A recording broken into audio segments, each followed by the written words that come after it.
Hello guys, स्वागत है आपका कंटेंट मॉन्स्टर्स के एक और एपिसोड में। और आज के इस एपिसोड में हम रिव्यू कर रहे हैं फिल्म शाबाश मिठू का, जो कि रिलीज हुई है हाल ही में नेटफ्लिक्स पर और पिछले महीने रिलीज हुई थी थिएटर्स में।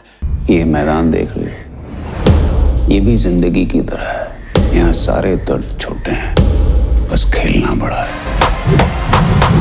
शाबाश मिठू जो है, जैसा कि आप सब जानते हैं, हमारी legendary women's cricketer Mitali Raj के लाइफ पर आधारित है। एक बायोपिक है और उनका किरदार प्ले कर रही है तापसी पन्नू। और इसके अन्य मुख्य कलाकार हैं इनायत वर्मा, जिन्होंने छोटी मिताली राज का रोल प्ले किया है, विजय राज, शिल्पी मारवा, देवदर्शिनी, ब्रिजेंद्र काला, समीर धर्माधिकारी और तितीक्षा तावड़े। मिताली राज की जो लाइफ है, जो जर्नी है एज अ वुमेन्स क्रिकेटर, वो clearly it is made for cinema. As one of India's leading women cricketers who has played almost 232 odd one-day internationals, almost 89 odd T20s and 6 World Cups.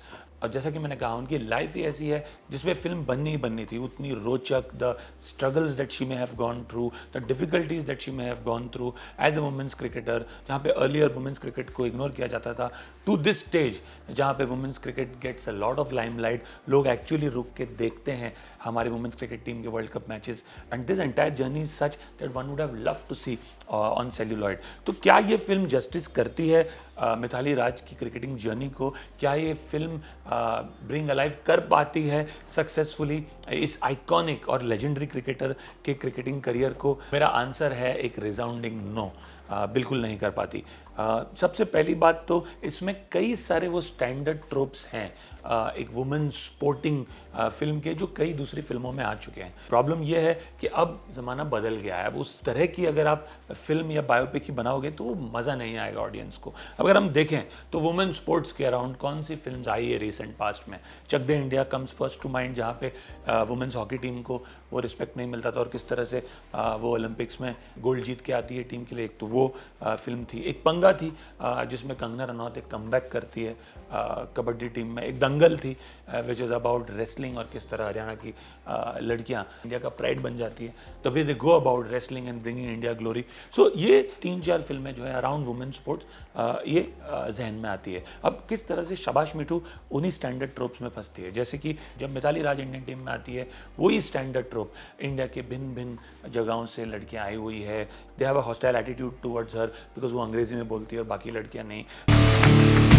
May I have a cup of tea, please? ये English medium, क्योंकि Elizabeth के घर से आई है।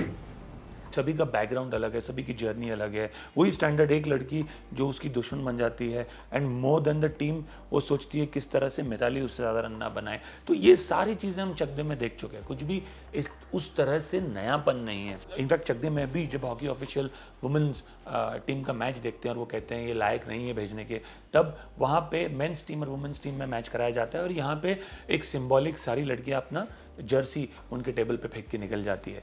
But broadly आप वो कई सारे चकदे के टचेस यहाँ पे देख पाते हैं। बट एक फ़र्क था, चकदे में एंड में एक डेस्टिनेशन था, एक गोल था कि एक उनको गोल्ड जीतना है जो वो अचीव करके आते। यहाँ पे कोई डेस्टिनेशन नहीं है। फिल्म अब्रप्टली एंड हो जाती है 2017 के वर्ल्ड कप पे, जहाँ पे इंडिया फाइनल में हार जाती है ना। मिताली राज के इतने सारे अचीवमेंट्स है। I would you want to end the film on a world cup loss? I agree, जब उन्होंने रिटायर भी किया है तब भी उनके लास्ट वर्ल्ड कप में वो फाइनल में हारे थे। लेकिन मिताली राज के करियर में कई ऐसे नुआंसेस हैं जो कि हाईलाइट किए जा सकते थे। I don't think this was the place, और 2017 world cup was the place to end the film. तो एक तो ये है स्टैंडर्ड ट्रोप्स जो पूरी फिल्म में है। दूसरा, आई थिंक उनके करियर के और 2-3 हाईलाइट्स हैं जो कंट्रोवर्सीज हैं। जैसे कि उनकी डायना एडल्जी के साथ रन इन हो गया था जब वो कमेटी ऑफ एडमिनिस्ट्रेटर्स में थी। उनका रमेश पवार जो कि कोच थे वुमेन्स क्रिकेट टीम के साथ, उनके साथ रन इन हो गया था और उसके बावजूद वो वापस आई, उन्होंने कमबैक किया। ये एक इंपॉर्टेंट पहलू है उनके करियर का। इससे उनकी मानसिक ताकत समझ में आती है, उनकी मेंटली कितने स्ट्रांग थी वो पार्ट को इग्नोर ही कर दिया गया है इस फिल्म में। सो ये 2 इंसिडेंट्स जो थे वो रिसेंट पास्ट के वो इंपॉर्टेंट इंसिडेंट्स थे, वो दिखाए जाने चाहिए थे। वर्ल्ड कप उन्होंने सिर्फ एक दिखाया, जबकि उन्होंने 5-6 वर्ल्ड कप्स में हिस्सा लिया है। तो ये सारी जर्नी दिखाना जरूरी था rather than just 1 or 2 isolated incidents. Even the fact that she is one of the youngest cricketer to score a century abroad, ये सब मेयर फुटनोट्स बन गए फिल्म में, आते हैं जाते हैं। और भी कई सारे लैंडमार्क्स थे उनके करियर के, वो सारे दिखाए नहीं गए, और कुछ नहीं तो एटलीस्ट उनका मेंशन होना ज़रूरी था। तो मेरे हिसाब से कहानी एक तरीके से अधूरी भी है। तीसरी बात, आई थिंक तापसी पन्नू's casting as Mithali Raj is clearly not working. Just because आप कुछ पेंट लगा दो आपका स्किन कलर मैच करने के लिए मिताली से, डजंट मीन कि आपने मिताली की स्पिरिट को इम्बाइब किया या जी लिया है। यहाँ पे मैं कहना चाहूँगा, और यहाँ समझ आता है, we possibly underrated his performance, but अब समझ आता है कि जो सुशांत सिंह ने किया महेंद्र सिंह धोनी के परफॉर्मेंस में, वो लाजवाब था। सुशांत ने अपने स्किन का कलर चेंज नहीं किया, सुशांत ने ऐसा कोई फिजिकल चेंज नहीं लाया अपने अंदर, लेकिन जब MS Dhoni the untold story में सुशांत वॉक करते हैं क्रिकेट ग्राउंड पे, तो आप सिर्फ यही सोच सकते हैं कि MS धोनी होंगे। He not just his body language, you could see that जो महेंद्र सिंह धोनी जिस तरह से सोचते थे, सुशांत भी वैसे ही सोचता होगा, ऐसा आपको एहसास आने लगता है। For those 2-3 years that Sushant worked on and prepared for MS Dhoni, you could almost feel that वो धोनी के दिमाग में घुस चुके थे, ये delve deep into the recesses of Dhoni's mind, and therefore that performance was so true, so honest, so genuine, और इतनी लाजवाब परफॉर्मेंस थी। वो आप रियलाइज तब करते हैं जब इस तरह की फिल्म देखते हैं, और आप रियलाइज करते हैं Taapsee Pannu was really unfit to play the role of this legendary cricketer. Very very clearly जो परफॉर्मेंस सुशांत ने दिया था धोनी की स्पिरिट को इम्बाइब करके, तो वो ये नहीं दे पाई, वो एक और लेट डाउन है। चौथी चीज़, आई थिंक क्रेडिबिलिटी भी तो नहीं है ना, कुछ चीज़ों में सिनेमैटिक लिबर्टी बहुत ज़्यादा ली गई है, और कुछ नहीं तो प्लेयर्स के नाम भी वो नहीं है, प्लेयर्स के नाम भी चेंज कर दिए गए हैं। आज जब धोनी की बात हो रही थी तो उसमें युवराज का नाम लिया गया था, सचिन का नाम लिया गया था, गैरी कर्सन का नाम लिया गया था, यहाँ पे प्लेयर्स के नाम भी चेंज कर दिए गए हैं। वो बात बिल्कुल समझ में नहीं आती, that reduces the authenticity and credibility of the film. दूसरी एक और प्रॉब्लम जो ये है कि इस फिल्म का जो नाम है शाबाश मिठू, उसको लिटरली ले लिया गया है। The entire film revolves around Mithali Raj, बाकी प्लेयर्स का भी कुछ कॉन्ट्रीब्यूशन है, उनका नाम तक लिया नहीं गया, उनका जिक्र तक नहीं किया गया। इट्स टू मच ऑफ लायनाइजिंग और hero worshipping just one cricketer in a game which is primarily a team game. और ऐसा भी नहीं है कि वुमेन्स क्रिकेट स्टार्ट और एंड सिर्फ मिताली राज से होता है।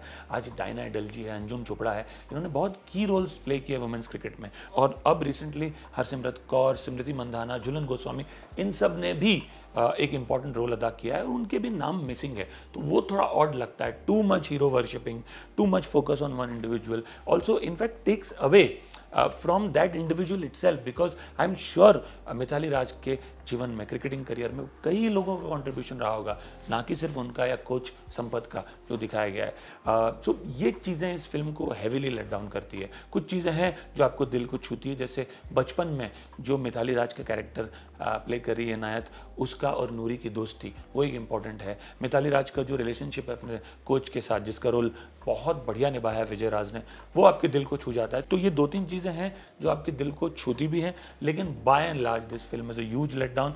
In fact, I will say this is a case study on exactly how a biopic should not be made. Clearly, this is an opportunity lost, and I would say a legend like Mithali Raj deserved a much better biopic on screen than the one we've got. एक और बात कहना चाहूँगा, ये बात सही है कि वुमेन्स क्रिकेट को पहले इतना अटेंशन नहीं दिया जाता था जितना कि आज मिलता है, बट वो गलती आप इस तरह से नहीं उजागर कर सकते कि आप मेंस टीम को रन डाउन करो. जब भी इंडियन क्रिकेट मेंस टीम को दिखाया गया है इस फिल्म में, it's almost as if there is a negative connotation कि वो मेंस क्रिकेट है, उसके वजह से हमको इग्नोर किया जाता है. ऐसा नहीं था. मेंस क्रिकेट को भी कई सालों तक इग्नोर किया गया था. 1983 की वर्ल्ड कप विन के बाद ही वो लाइमलाइट में आना शुरू हुए थे. I am saying just to highlight one wrong, you can not show के मेंस क्रिकेट टीम गलत थी, उनका इससे कोई लेना देना नहीं था. Without saying it in so many words, कभी कभी फिल्म में आपको ये एहसास आता है कि ऑलमोस्ट ये लोग ब्लेम कर रहे हैं मेंस क्रिकेट को, वो चीज़ गलत है. तो वो भी एक खामी है मेरे हिसाब से इस फिल्म की. My rating for this film would be a 4/10 and that's primarily due to some moments which stay with you, and Vijay Raj has done a phenomenal job as coach of Mithali Raj, but overall I would say this is a huge dampener. I wish they had created something much better, because Mithali Raj the legend deserved so much better. तो ये हमारा review था शाबाश मीठू का. अगर आपने film देखी है तो ज़रूर बताइए आपको ये फिल्म कैसी लगी. अगर आप हमारे रिव्यू से सहमत हैं या असहमत हैं, I would love to hear your comments in the comment section below. ऐसे कई सारे रिव्यूज़ के लिए आते रहिए हमारे चैनल पे. हम आपको जल्दी मिलेंगे. सी यू सून. Thank you.